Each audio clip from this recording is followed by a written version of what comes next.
Hello and welcome to the Work.Rest.Pray podcast.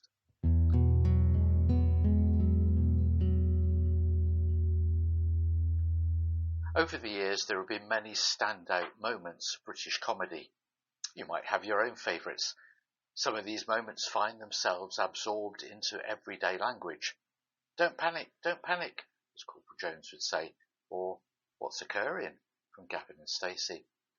Other such moments, despite their brilliance and that of those who perform them, remain hidden away. One such favourite of mine is the poker game sketch by the Goodies in Bun Fight at the OK Tea Rooms. A quirky, slightly surreal, but above all clever example of British humour. And it's silent too. No words needed. One other such moment took place back in 2016 at the celebration of the 400th anniversary of Shakespeare's death. It involved the great and the good of the acting world, plus a special royal guest, each expressing their view about how to say, to be or not to be. That is the question. They argued about where to place the emphasis to draw out the meaning. To be, that, and even, or.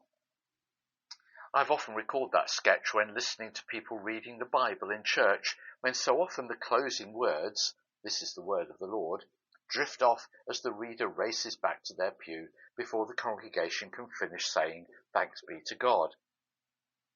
I find myself thinking, where might the emphasis be? Would it be, "This is the word of the Lord"? "This is the word of the Lord." "This is the word of the Lord." "This is the word of the Lord." "This is the word of the Lord." "This is the word of the Lord."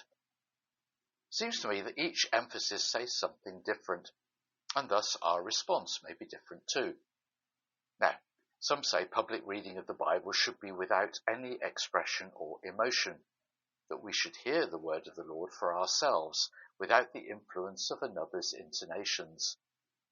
But this reminds me of a conversation I once had with an HR director of a company.